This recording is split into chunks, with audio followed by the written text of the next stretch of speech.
Let me tell you something I never talk about, not even to my closest friends. I used to work as a 911 dispatcher in Jackson, Mississippi. Back then, I thought I'd seen it all. Domestic calls, gunshots, car crashes, drug overdoses, you name it. I was used to chaos. I knew the rhythm of panic.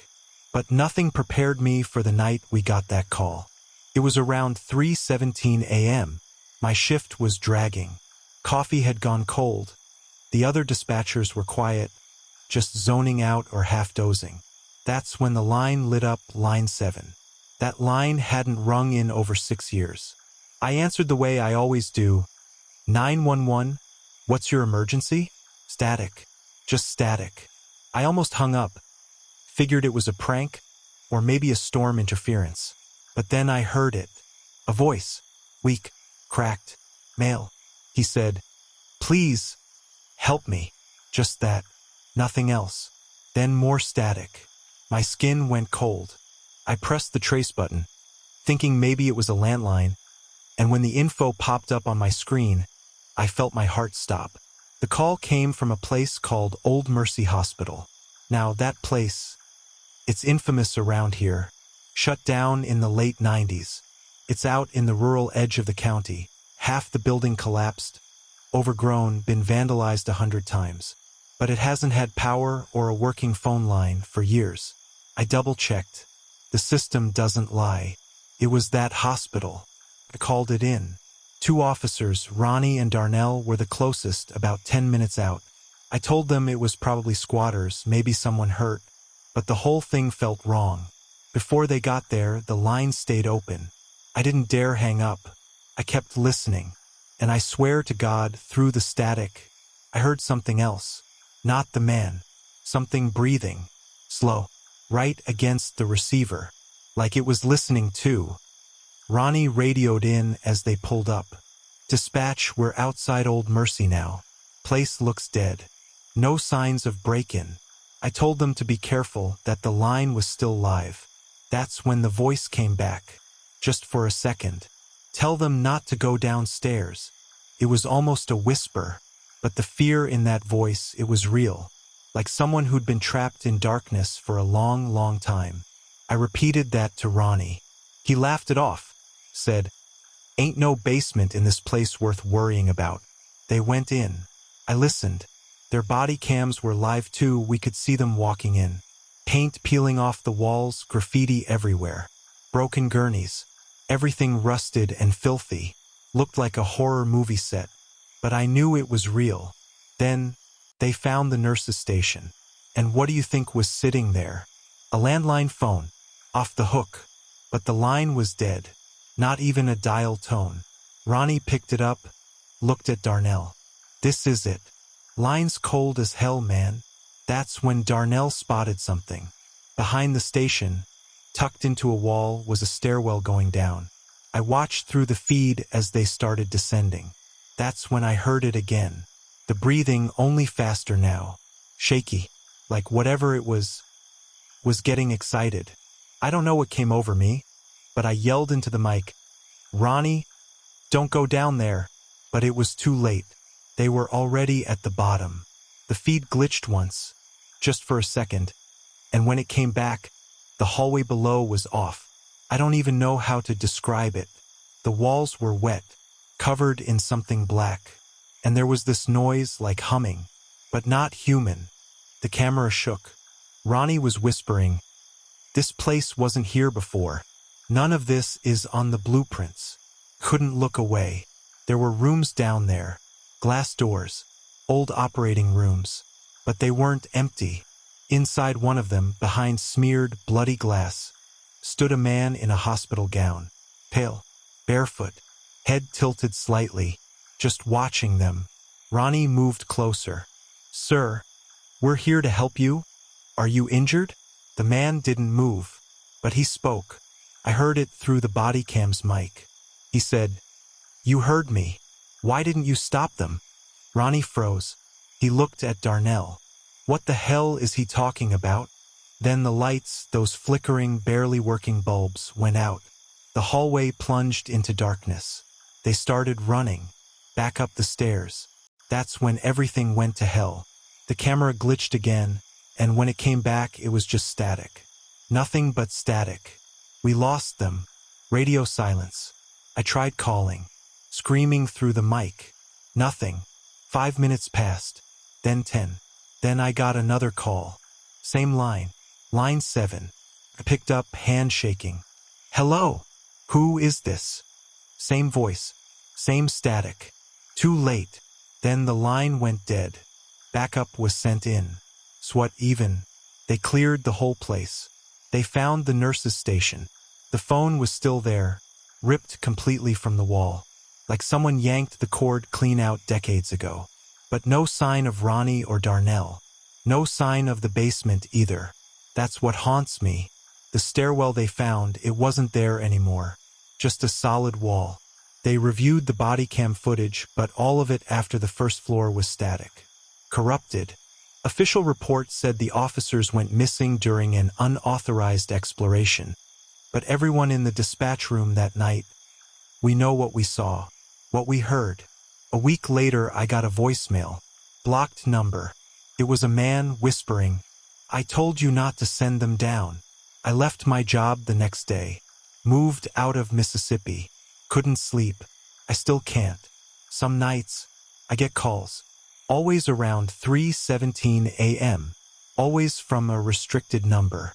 And every time there's static and breathing.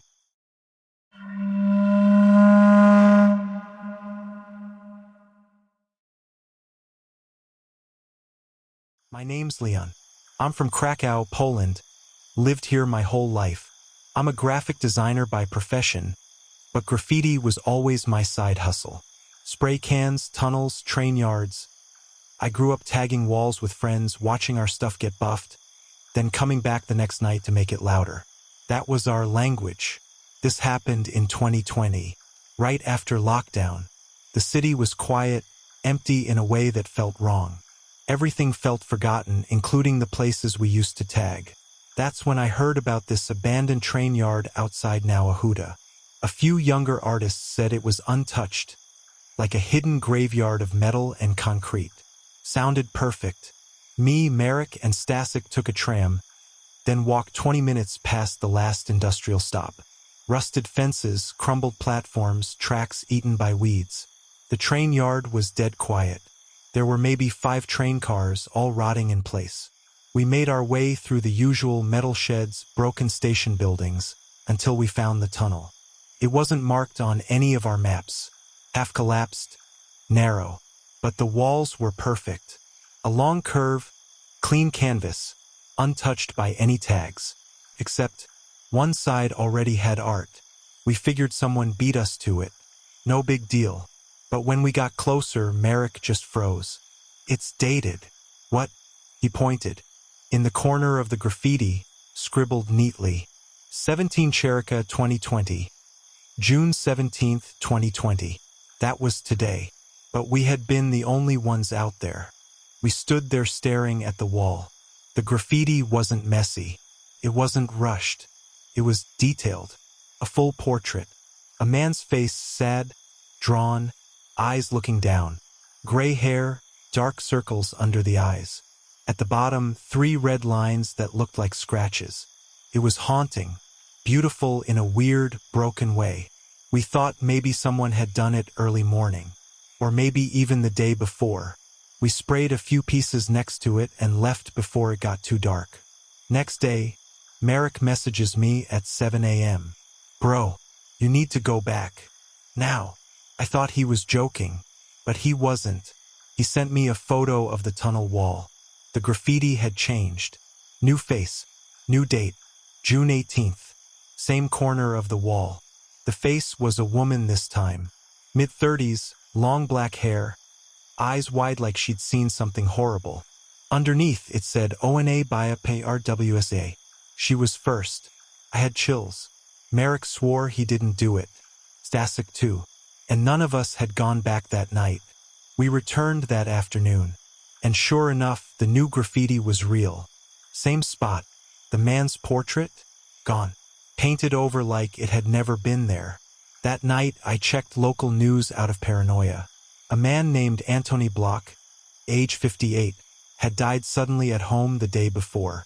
No criminal investigation, just found dead in his chair. Same face, same eyes. We hadn't just found a weird wall.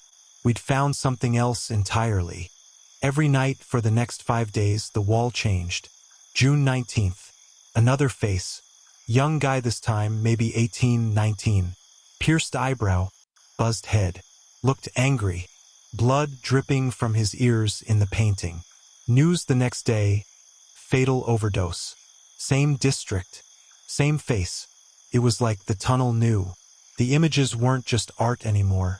They were warnings. Or memorials. I don't even know. By day 7, we weren't the only ones paying attention. Other local artists heard rumors. Some called it a ghost wall. Others said it was a haunted memorial. Merrick and I went back alone one night. We wanted to record it, set up a GoPro, catch whoever or whatever was painting these images. We waited inside the tunnel from 10 p.m. to 3 a.m. Nothing. No footsteps. No spray can sounds. At exactly 3:04 a.m., my flashlight flickered. Just once. When we turned it back to the wall, the face had changed. It happened while we were standing right there. A new man, pale, beard, eyes rolled up like he was unconscious. And behind him, in the shadows of the painting, another figure. Tall, head cocked, no face, just smudged black ink. That one didn't show up in the news the next day, but the next one did.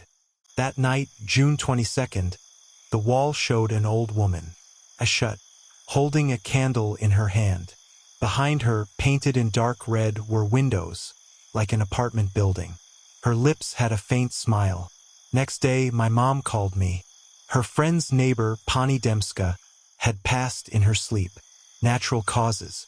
I didn't even want to know what she looked like. By then, I was barely sleeping. Merrick, too. We were obsessed.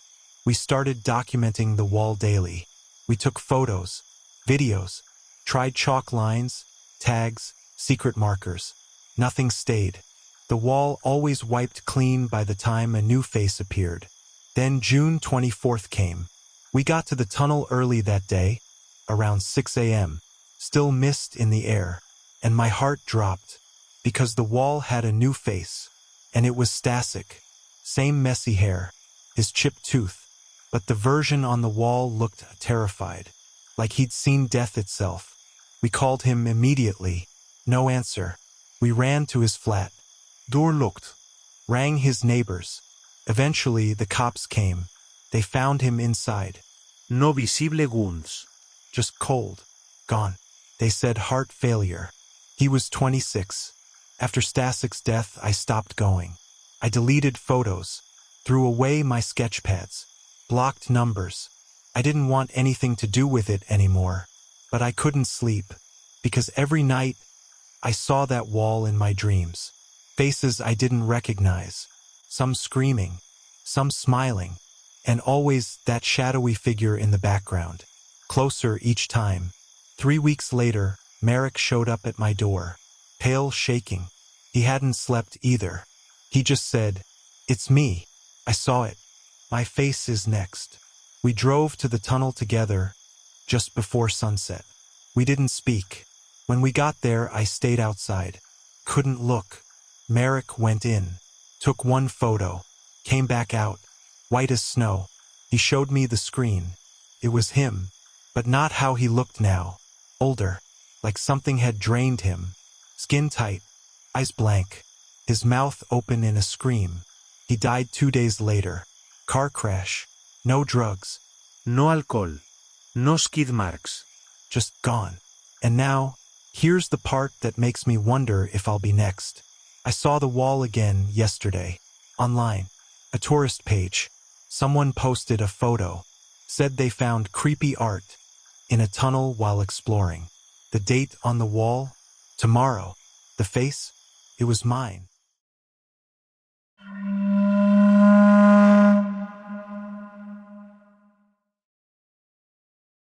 I'm not the type who believes in ghost stories. Or at least, I wasn't. Name's Marcus. I'm from Toronto. Grew up in concrete and subways. Life's always been loud, fast, city style. But once a year, my college group does a week-long camping trip up north. Away from work, traffic, phones, just quiet, nature, and way too many mosquitoes. This happened in 2021.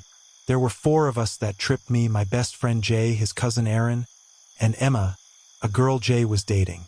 We went way deeper than usual, past Sudbury, near a lake none of us could pronounce. Some forestry blogs said it had good fishing and trails. No signal, no crowds. That's what we wanted. We parked the car near an old Ranger road and hiked in about 5 hours with our gear. Made camp by the lake. First few days, peaceful. Bonfires, laughter, that whole detox vibe. But on the 3rd morning, while hiking, Aaron spotted something. Off the trail, half covered in trees, a collapsed roof, old brick foundation. Turned out, we'd stumbled on an abandoned lodge. Now, I'm not talking a cabin. This thing was big. 2 stories. Looked like it used to host groups, maybe a kids' camp or hunting club back in the day. The outside was wrecked. You could tell there'd been a fire. Most of the 2nd floor had caved in, and the inside was blackened with soot. Vines growing through the walls. Windows smashed. But still, something about it pulled us in. And that's where everything went wrong. We started poking around. Jay, of course, had to go exploring inside. I stayed near the door. The place gave me a weird feeling. Like the air inside was thicker, heavier than outside. You could still smell the smoke, even though the fire must have been years ago. Emma found an old sign on the ground that said, Lake Haven Lodge, St. 1963. I snapped a picture. We figured it had been abandoned since maybe 2015 or so. But Aaron said he'd read something about it burning down completely in 2016. Electrical fire. No one was hurt, but the place was left to rot. We were about to head out when Jay called from upstairs, his voice echoing down weirdly. Guys, you gotta see this. We hesitated. The staircase looked unstable, but we followed. Careful steps. At the top was a long corridor of scorched rooms, half collapsed and filled with debris. But then, at the very end of the hall, there was one door. Clean, white, completely untouched. No burn marks. No soot. No viñes. Just a brass knob and a faint shine, like it had been painted last week. We all stood in front of it. Emma joked, Looks like someone's still living here. Jay turned the knob. It opened without a sound. And inside, the room was perfect. I can't explain this. None of us can. The inside of that room looked like it was pulled from a cozy Airbnb ad. Wooden floor polished. A small single bed, perfectly made with crisp white sheets. A lamp beside it, softly glowing. On the table, a mug of tea, still steaming. The air in the room was warm, not dusty. It even smelled different, like fresh cedar and herbs. It didn't make any sense. Jay stepped in first, just staring. This can't be real. Emma touched the bed. It's warm. Aaron looked under the bed, checked the closet. Nothing. I stood at the doorway, frozen. My stomach twisted. It wasn't just the contrast between this room and the rest of the burned lodge. It was the feeling, like we weren't supposed to be there, like someone had just left, or worse, never left. Jay reached out to pick up the mug. That's when it happened. The door slammed shut behind us. I swear, no wind, no draft. It slammed. We jumped. Jay rushed to open it, but the knob, locked, from the outside. Emma started panicking. This isn't funny. Who's doing this? But we were alone. There was no one else in that lodge. Just the 4 of us. And then, the light flickered. Jay tried kicking the door. Aaron yanked on the knob until his hands turned red. Nothing worked. The room got colder. The steam rising from the tea stopped. That's when I noticed something in the reflection of the mirror above the desk. It was subtle, just for a second. A figure, standing behind us, not moving. I turned. Nothing there. But in the mirror it was still there. Tall, shadowed, no face, just standing. watching. I shouted, "We need to get out now." Jay threw the mug at the mirror. It shattered. The figure vanished. The lamp died. Total darkness. Emma was crying. Aaron started yelling, banging on the walls. The temperature dropped even more. I could see my breath now. And then we heard it. Footsteps. On the floorboards outside the door. Slow. Deliberate. Circling. Then a knock. Not loud. Just soft. 3 knocks. Jay whispered, "Who's there?" No answer. But the knock came again. And this time, it was from inside the room. We screamed. We backed into the corner. All of us. The air was wrong. It wasn't just cold, it was pressured. Like something massive was pressing against the walls from the outside. Or inside. Then, silence. And the door slowly creaked open. We didn't wait. We ran. Down the broken stairs, out through the wreckage, through the trees. We didn't stop until we hit the lake. Out of breath. Heart pounding. When we turned back, the lodge was just there. Still. No lights. No sound. We packed up and left that night. Drove until sunrise. None of us talked. But here's the part that still messes me up. A month later, I checked the photos on my phone from that trip. The ones from outside the lodge. And in the window, second floor, you can see the white door. Perfect. Clean. Untouched. And standing in front of it, a figure. Tall. Shadowed. Watching. The lodge burned down 6 years earlier. No electricity. No residents. Yet somehow, that room stayed warm. And something was still inside.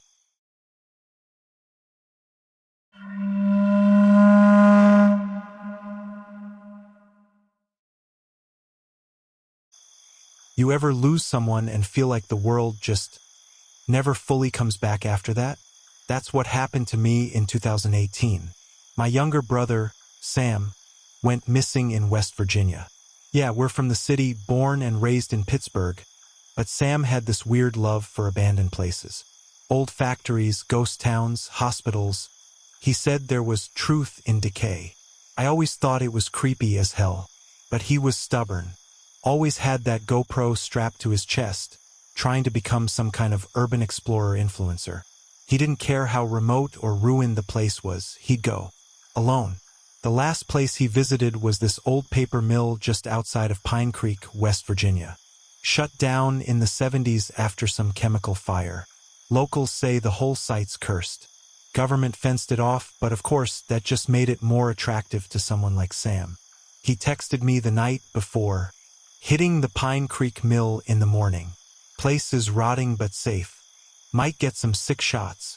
He never texted again. After 48 hours of silence, I drove down there. Filed a missing person report. Joined the search team. But the woods around that mill? Thick, wet, and silent. Dead silent. Like even the birds kept away. It took 3 weeks to find his GoPro.